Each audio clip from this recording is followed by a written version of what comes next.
यह बात उन दिनों की है जब बुद्धा मवन में अपना समय व्यतीत कर रहे थे। इस समय तक बुद्ध की प्रसिद्धि दूर दूर तक फैल चुकी थी। बहुत दूर दूर से लोग अपनी चिंताओं और परेशानियों का समाधान हेतु बुद्ध के पास आते थे। ऐसे ही एक दिन जब बुद्धा मवन में अपने शिष्यों को प्रवचन दे रहे थे, तभी एक अधेड़ उम्र का व्यक्ति अपने नौजवान पुत्र को अपने साथ लिए बुद्ध की तरफ चला आ रहा था। जब यह प्रवचन स्थल के पास पहुंच गए तो बुद्ध ने एक नजर उन पर डाली और इशारे से बैठने के लिए कहा। जब प्रवचन समाप्त हो गए और सभी लोग वहां से चले गए तो बुद्ध ने उस व्यक्ति को अपने पास बुलाया और बैठने के लिए कहा। वहां चारों तरफ हरियाली छाई हुई थी। मौसम बहुत सुहाना था और तरह तरह के पक्षियों की आवाजें गूंज रही थी। ऐसा नजारा देखकर उस व्यक्ति को अंदर से असीम शांति महसूस हो रही थी। इसके बाद बुद्ध ने उस व्यक्ति से आने का कारण पूछा तो इस पर व्यक्ति ने कहा, तथागत, मैं 2 दिन की लंबी यात्रा करके अपने पुत्र को आपसे मिलवाने लाया हूँ। यह मेरा इकलौता पुत्र है और यह हर समय थका रहता है। ऐसा लगता है जैसे इसके अंदर कोई जान ही ना हो। इसका स्वभाव भी काफी चिड़चिड़ा सा हो गया है। अगर हम इससे कुछ भी कहते हैं तो यह हमारी छोटी छोटी बातों पर गुस्सा हो जाता है। इसके देखने की क्षमता भी उम्र से पहले ही कमजोर हो गई है और इसके बाल भी सफेद पड़ने लगे हैं। इतनी कम उम्र में इतनी बड़ी उम्र का लगना मुझे तो कुछ समझ नहीं आ रहा है। तथागत, मैं अपने पुत्र के स्वास्थ्य को लेकर बहुत चिंतित हूँ। जब मैं अपने पुत्र को वेद जी के पास लेकर गया तो उन्होंने कुछ औषधि दी और कहा, अपने पुत्र को तनाव कम लेने के लिए कहो। वह अपने दिमाग में बहुत अधिक तनाव लेता है, इसलिए उसकी ऐसी हालत हो गई है। लेकिन मैंने उसको बहुत समझाने के बाद भी तनाव का मतलब समझ नहीं आया। मुझे नहीं पता कि तनाव होता क्या है, यह किन कारणों से आता है और उसे कैसे अपने पुत्र के दिमाग से निकालूं। लेकिन मुझे सबसे पहले तो यह समझना है कि तनाव होता क्या है। इसीलिए तथागत मैं आपके पास आया हूँ। कृपया आप मेरी समस्या का समाधान कीजिए। यह सुन बुद्ध उसके पुत्र को बड़े ध्यान से देखते हैं, उसके चेहरे को देखते हैं, उसकी आंखों को देखते हैं और फिर उसके हाथों की नब्ज को भी देखते हैं। यह सारी विधि करने के पश्चात बुद्ध उस व्यक्ति से कहते हैं कि तनाव लेना तो कोई नहीं चाहता, लेकिन फिर भी यह तनाव लोगों के दिमाग को दीमक की तरह पकड़ लेता है और व्यक्ति जान भी नहीं पाता है कि वह तनाव में जी रहा है। लेकिन अगर व्यक्ति तनाव के कारणों को अच्छे से समझ लेता है और तनाव के बारे में कोई ऐसा पैमाना बना लेता है जिससे वह जान सके कि वह कितने तनाव में है, तो वह इस समस्या का समाधान भी खोज सकता है। सबसे पहले तो तुम यह समझो कि तनाव होता क्या है। जब भी कोई व्यक्ति कोई काम कर रहा होता है लेकिन उसका मन कहीं दूर भटक रहा होता है, कल्पनाओं में होता है, तो उसके शरीर और मन के बीच एक दूरी पैदा हो जाती है। यह दूरी जितनी अधिक होगी, व्यक्ति उतनी ही ज्यादा बेहोशी की अवस्था में होता है और शरीर व मन के बीच की इसी दूरी और खिंचाव को तनाव कहा जाता है। आखिर कोई पसंदीदा खेल खेलने के बाद व्यक्ति चुस्ती और प्रसन्नता से क्यों भर जाता है, जबकि उसने तो अपने शरीर को थका है। लेकिन समझने वाली बात यह है कि खेलते समय मन और शरीर एक साथ पूरी तरह से उस खेल में केंद्रित होते हैं, जिससे शरीर और मन के बीच दूरी पैदा नहीं होती और कोई तनाव पैदा नहीं होता। और अगर दिमाग में कोई तनाव था तो वह भी दूर हो जाता है। लेकिन इसके विपरीत जब हम कोई ऐसा काम करते हैं जो हमें पसंद नहीं है, तो हमारा शरीर तो उस काम को कर रहा होता है, लेकिन हमारा मन कहीं दूर कल्पनाओं में भटक रहा होता है, जिससे शरीर और मन के बीच एक दूरी पैदा हो गई और तनाव ने जन्म ले लिया। इसीलिए व्यक्ति को एक समय पर सिर्फ एक ही काम करना चाहिए और अपने तन और मन की सारी शक्ति उसी एक काम पर लगा देनी चाहिए, जिससे व्यक्ति के अंदर तनाव पैदा ही ना हो। इसके बाद बुद्ध ने कहा, तनाव पैदा होने के मुख्य 8 कारण होते हैं और जिसने इन कारणों को समझ लिया वह जीवन भर तनाव मुक्त रह सकता है। मुख्य कारणों में सबसे पहला कारण है अति महत्वाकांक्षी होना अच्छी बात है, लेकिन क्या कभी आपने इस बात पर ध्यान दिया है कि इंसान के लक्ष्य कभी पूरे ही नहीं होते हैं। उसका एक लक्ष्य पूरा हुआ नहीं कि वह दूसरे की तरफ भागने लगता है, दूसरा पूरा हुआ तो तीसरे की तरफ, और इस तरीके से वह अपने लक्ष्यों को पाने के लिए जिंदगी भर गोल गोल घूमता रहता है। इसीलिए जो व्यक्ति अति महत्वाकांक्षी होता है, जिसने बड़े बड़े लक्ष्य बनाए होते हैं, वह वर्तमान में कभी रह नहीं पाता है। उसका मन सदैव भविष्य की योजनाएं बनाने में ही व्यस्त रहता है। उसका शरीर तो वर्तमान में रहता है, लेकिन मन भविष्य में ही रहता है, जिससे मन और शरीर के बीच दूरी पैदा हो जाती है और वह तनाव भरी जिंदगी जीने लगता है। बुद्ध के मुंह से यह बात सुन उस लड़के ने कहा है, बुद्ध, तो फिर इसका मतलब है कि हमें लक्ष्य नहीं बनाना चाहिए, क्योंकि लक्ष्य बनाना भी तो महत्वाकांक्षा ही है।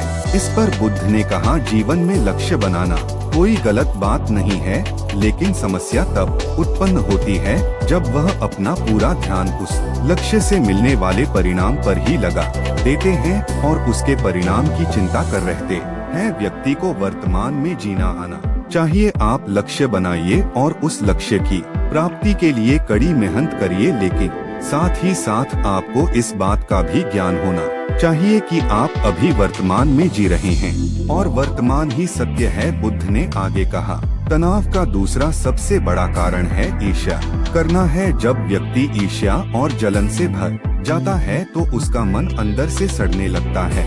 ईर्ष्या एक आंतरिक घाव है। आंतरिक घाव यानी मन का घाव। व्यक्ति के शरीर का घाव तो भर सकता है, लेकिन मन का घाव कभी नहीं भर सकता। इसीलिए व्यक्ति को दूसरे की खुशी और तरक्की से कभी ईर्ष्या नहीं करनी चाहिए, क्योंकि ईर्ष्या तनाव का कारण है। इसके बाद बुद्ध ने तनाव का तीसरा कारण बताते हुए कहा कि आरुषि पूर्ण काम ना करना, इससे भी मन में तनाव पैदा होता है। जो काम करना हमें पसंद ही नहीं है, जिस काम में हमारी रुचि ही नहीं है, उस काम में हमारा मन लग ही नहीं पाएगा। हमारा शरीर तो वही बैठा रहेगा, लेकिन हमारा मन कल्पनाओं की उड़ान भरेगा, जिससे शरीर और मन के बीच दूरी पैदा हो जाती है और व्यक्ति तनावग्रस्त हो जाता है। इसीलिए इंसान को हमेशा अपनी रुचि के अनुसार ही कार्य करना चाहिए। अगर व्यक्ति ने यह पता कर लिया कि उसे कौन सा काम करना पसंद है और वह उसी काम को अपने जीवन का लक्ष्य बना लेता है, तो फिर वह काम उसके लिए काम नहीं बल्कि एक खेल बन जाता है। फिर बुद्ध ने कहा, तनाव का चौथा कारण होता है किसी दूसरे से अच्छा रखना। बुद्ध ने उस व्यक्ति की ओर इशारा करते हुए कहा, एक पिता होने के नाते तुम्हारी अपने पुत्र से बहुत सी अपेक्षाएं होगी कि तुम्हारा पुत्र एक बहुत ही कामयाब इंसान बने, तुम्हारा नाम रोशन करे, जैसा तुम चाहते हो उस तरह का जीवन जिए, तुम्हारी हर बात माने। लेकिन क्या आज तक कभी किसी की सारी अपेक्षाएं पूरी हुई है? जब भी कोई व्यक्ति किसी दूसरे से कोई अपेक्षा रखने लगता है तो वह अनजाने में अपने लिए तनाव पैदा करने लगता है। जरा सोचो कि अगर तुम्हारा बेटा तुम्हारे अनुसार काम नहीं कर रहा है और वह नहीं बन पा रहा है जो तुम उसे बनाना चाहते हो, तो निश्चित रूप से तुम्हारे दिमाग को तनाव तुम्हें पकड़ लेगा। तुम तनाव से भरा जीवन जीना शुरू कर दोगे और इस तनाव के बस में आकर तुम ऐसा व्यवहार करोगे, ऐसी बातें करोगे कि तुम्हारा अपने पुत्र के साथ संबंध और भी खराब होता चला जाएगा। इसीलिए व्यक्ति को जितना हो सके उतनी कम अपेक्षाएं दूसरों से रखनी चाहिए और अगर पूरी तरह से तनाव मुक्त रहना है तो दूसरों से अपेक्षा रखना ही बंद कर दो। इसके बाद बुद्ध ने कहा कि शारीरिक कष्ट भी इंसान के तनाव का एक कारण होता है। जब व्यक्ति किसी शारीरिक पीड़ा से गुजर रहा होता है तो उसका पूरा ध्यान अपने उस शारीरिक दर्द पर होता है और वह पूरे दिन बस उसी के बारे में सोचता रहता है, जिससे उसका मन दुख के विचारों से भर जाता है और ऐसी स्थिति में व्यक्ति तनावग्रस्त रहने लगता है। यह सुन उस व्यक्ति ने कहा कि हे बुद्ध, शारीरिक दुख तो किसी भी व्यक्ति को हो सकता है, तो फिर क्या हुआ व्यक्ति जीवन भर तनाव में ही जिएगा? इसका जवाब देते हुए बुद्ध ने कहा कि इंसान को यह बात समझनी चाहिए कि हमारा जीवन दुखों का आधार है। जैसे जैसे हमारा जीवन आगे बढ़ता है, इसमें दुख आते हैं, बीमारियां आती है और फिर अंत में मृत्यु। भी आती है तो बीमारियां इंसान के जीवन का अभिन्न अंग है, कोई इनसे बच नहीं सकता। बस किसी किसी के जीवन में यह समय से पहले आ जाती है तो किसी के बाद में आती है। जब इंसान का मन इस बात को अच्छे से समझ लेगा तो फिर वह अपनी बीमारी के बारे में सोच कर ज्यादा तनाव नहीं लेगा, क्योंकि यह हमारे जीवन का अभिन्न हिस्सा है और इसके लिए व्यक्ति को शारीरिक रूप से भी अभ्यास करते रहना चाहिए। अपने जीवन में व्यायाम और स्वस्थ जीवन शैली को भी जगह देनी चाहिए ताकि उसका शरीर लंबे समय तक निरोगी रहकर सही से काम कर सके। तनाव का अगला कारण होता है अपनी योजनाओं को समझने के लिए समय न देना। कुछ लोगों के दिमाग में कोई विचार आया ही नहीं कि वह बिना सोचे समझे उस पर काम करना शुरू कर देते हैं और जब उस काम में उन्हें असफलता मिलती है तो वह तनाव से भर जाते हैं, क्योंकि उन्होंने उस काम को शुरू करने से पहले उसके बारे में पूरी जानकारी इकट्ठा नहीं की थी। इंसान को कोई भी काम शुरू करने से पहले उसके अच्छे और बुरे परिणामों के बारे में ठीक से सोच विचार कर लेना चाहिए। इंसान को इस बारे में भी सोच लेना चाहिए कि अगर यह योजना सफल नहीं हुई तो फिर इसके बाद मैं क्या करूंगा।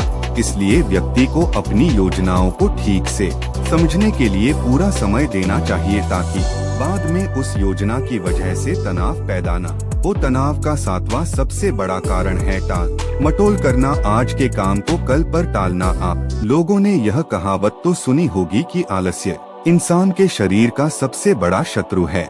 इंसान आलस्य की वजह से आज के काम को कल के लिए टाल देता है और फिर काम को टालना उसकी आदत बन जाती है। काम को कल पर टालने वाले व्यक्ति का काम कभी भी समय पर पूरा नहीं हो पाता है और अगर किसी तरह से पूरा हो भी जाता है तो वह उतना अच्छा नहीं हो पाता है जितना अच्छा उसे किया जा सकता था और फिर यह बात व्यक्ति के अंदर तनाव पैदा करती है। लेकिन काम को टालना या काम को एकदम अंत समय पर करना एक आदत है, इसीलिए व्यक्ति ना चाहते हुए भी बार बार अपनी इस आदत का शिकार बन जाता है और काम को टाल रहता है और फिर जब काम की समय सीमा पास आ जाती है तो वह तनाव से भरकर काम को पूरा करने का प्रयास करता है। इसीलिए तनाव मुक्त रहने के लिए व्यक्ति को काम को टालने की आदत छोड़नी पड़ेगी और यह तभी संभव है जब व्यक्ति काम को समय से पहले खत्म करने का निश्चय करे। सबसे आखिरी और सबसे प्रमुख कारण जो तनाव का होता है वह है ज्यादा सोचना। लगातार सोचते रहना भी एक बीमारी है और यह उस व्यक्ति में सबसे ज्यादा पाई जाती है जो सिर्फ कल्पनाएं करता है, जो अतीत की घटनाओं और भविष्य की बातों के बारे में सोचता रहता है, जो बेवजह के अनुमान लगाता रहता है। इसीलिए व्यक्ति को ज्यादा सोचने की आदत पर लगाम लगाना चाहिए। इसके लिए जितना हो सके खुद को काम में व्यस्त रखना चाहिए और हर दिन ध्यान का अभ्यास करने को अपने जीवन का हिस्सा बना लेना चाहिए। बुद्ध के मुंह से यह सारी बातें सुनकर उस व्यक्ति ने हाथ जोड़कर कहा, बुद्ध मेरा पुत्र तो अभी मात्र 20 वर्ष का ही है और इसमें अभी इतनी समझ भी नहीं है कि यह आपकी बताई सारी बातों का एक साथ पालन कर सके। आप कृपया करके तनाव मुक्त रहने का कोई आसान सा तरीका बता दें जिससे मेरा बेटा उसका अनुसरण भी कर सके और तनाव मुक्त भी रह सके। उस व्यक्ति की यह प्रार्थना सुन बुद्ध ने कुछ सोचते हुए जवाब दिया, अगर तुम इतनी सारी बातों का पालन नहीं कर सकते हैं तो इसके लिए एक बहुत ही आसान विधि है। तुम एक बार में एक काम को करने पर ध्यान लगाओ। जो भी काम कर रहे हो उस समय पर सिर्फ उसी काम को करो, सिर्फ उस पर ही अपना पूरा ध्यान लगाओ और अगर तुम्हारा मन इधर उधर भटक जाता है तो जैसे ही तुम्हें याद आए उसे वापस फिर उसी काम में लगा दो। यह सबसे आसान और अच्छा तरीका है तनाव मुक्त रहने का। जब तुम भोजन करो तो उस समय सिर्फ भोजन ही करो, उसके पूरे स्वाद का आनंद लो, उसका अनुभव करो। जब चलो तब अपना पूरा ध्यान सिर्फ चलने में ही लगा दो। इससे तुम्हारा मन और तुम्हारा शरीर दोनों एक जगह पर केंद्रित रहेंगे, दोनों के बीच दूरी पैदा नहीं होगी जो कि तनाव का मुख्य कारण होती है। इसीलिए जहां तक संभव हो सके एक समय पर सिर्फ एक ही काम करने का प्रयास करें, वह भी पूरे ध्यान के साथ। दोस्तों, आशा करता हूं कि आपको इस कहानी से काफी कुछ सीखने को मिला होगा। धन्यवाद।